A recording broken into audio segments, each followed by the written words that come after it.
आज दायर हो गई है याचिका। विद्यार्थियों को मोबाइल लेके अभी अंदर जाने दिया गया। जैमर नहीं है, मोबाइल है। न सरकार इंक्वायरी करा रही है, न इकोनॉमिक ऑफेंस पुलिस स्टेशन जो है वो इंक्वायरी इन्वेस्टिगेशन कर रहा है, न कमीशन तो करने का सवाल ही नहीं है। कमीशन तो खुद इन्वॉल्व है, इसलिए वो लोग तो चाहते ही है कि न हो। बापू एग्जामिनेशन सेंटर के बाद 32-33 सेंटर पर स्पेसिफिक इन लोगों ने इंस्टांस दिया कि बहुत जगह क्वेश्चन पेपर विद्यार्थियों के सामने उसका बंडल नहीं खोला गया। जो बीपीएससी 70वीं री एग्जाम को लेकर अब हाई कोर्ट में याचिका दायर हो गई है। इस केस को जो लड़ेंगे देश के मशहूर वकील वाईवी गिरी सर हमारे साथ हैं। सर, हाँ, इस केस को लेकर याचिका दायर हो गई आज है। दायर हो गई है याचिका, और याचिका में बहुत अच्छा पॉइंट निकला है, और ज़्यादा उम्मीद है कि इसमें विद्यार्थियों के पक्ष में, अभ्यर्थियों के पक्ष में कोई न कोई फैसला होगा। कमीशन ने बहुत सारा सीरियस लैप्सेस किया है, अपना ही नॉर्म नहीं फॉलो किया है। 1 बजे दिन में एग्जामिनेशन के दिन क्वेश्चन लिख कर गया है, वो ट्यूटर पर आ गया है। पूरे बिहार में वो ट्यूटर पर 1 बजे एग्जामिनेशन के दिन जब क्वेश्चन लिख कर गया, तो फिर दोबारा एग्जाम नहीं कराने का कोई मतलब नहीं है। एटलीस्ट कमीशन को एक इंक्वायरी करा लेना चाहिए। ये सब आरोप और ये सब बातें ये रिट एप्लीकेशन में लिखा हुआ है।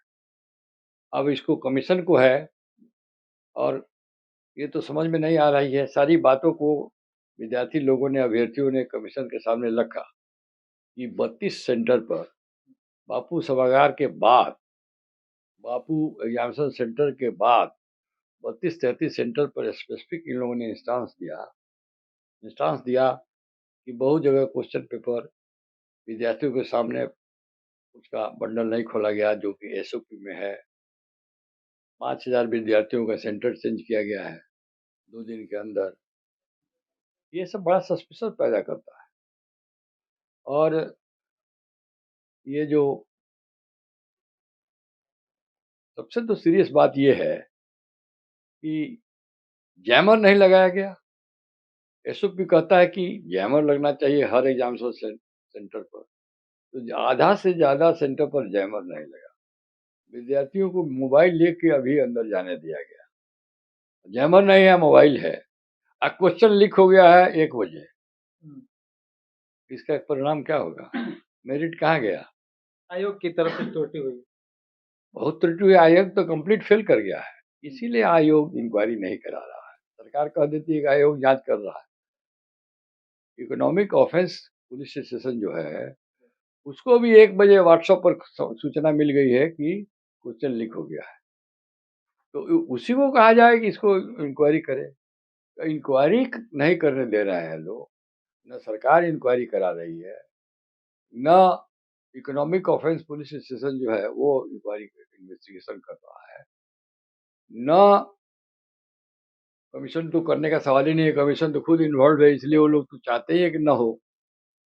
कमीशन चाहती है कि ना हो, ना इंक्वायरी ना हो, कमीशन खुद ही इन्वॉल्व है। कमीशन फेल कर गया है। एयू के बारे में रिपोर्ट है कि एयू ने लिखा है, अब कहाँ तक सच है नहीं कह सकते हैं, लेकिन जांच होनी चाहिए। न्यूज़पेपर में आया है कि कुछ ऑफिशियल्स हैं कमीशन के, वो भी इस रैकेट में इन्वॉल्व है। ऐसा आयोग के, हाँ, कमीशन आयोग, हाँ आयोग बने कमीशन। तो ऐसी स्थिति है, समझ लीजिए। सर, इतने लंबे अनुभव से आपको क्या लगता है, आपने याचिका तो अब दायर हो चुकी है, इसमें जीत मिलेगी? पॉसिबिलिटी है, पॉसिबिलिटी है, इतना ही कह सकते हैं। सर्टेनिटी कोई लिटिगेशन में नहीं होता है। ये अल्टीमेट माननीय न्यायाधीश का क्या विचार होगा, ये हम लोग का अपना तथ्य रखेंगे। कमीशन को भी पूछा जाएगा, तथ्य रखेगा। लेकिन हमारे अनुभव के अनुसार इंक्वायरी का तो डायरेक्शन जरूर हाई कोर्ट देगा, और जहाँ इंक्वायरी हुआ तो बात खुल जाएगी, पोल खुल जाएगा। तो री एग्जामिनेशन करना पड़ेगा, मेरिट का विजय हो जाएगा। मेरिट पर जो आएगा, अब कमीशन भाग क्यों रही है री एग्जामिनेशन से? मेरिटोरियस स्टूडेंट जो होगा तो दोबारा भी एग्जामिनेशन होगा तो सिलेक्ट हो जाएगा। तो अब मेरिटोरियस कैंडिडेट को सेलेक्ट करना चाहिए। इसके लिए 2 बार एग्जामिनेशन करने में कोई हेजिटेंस नहीं होना चाहिए। तो हमारे साथ वाईवी गिरी सर थे, इन्होंने पूरी बात बताई कि याचिका दायर हो गया है और जब जांच होगी तो मेरिट की जीत होगी। ये थोड़ा पूछ लीजिए। ये अशोक दुबे हमारे सहयोगी एडवोकेट हैं। तो मदद कर रहे हैं। ये 231 पन्ने की जो याचिका है, ये दायर हो चुकी है। इसमें आगे जो भी अपडेट होगा हम आप तक पहुँचाएँगे। जुड़े रहिए हमारे साथ।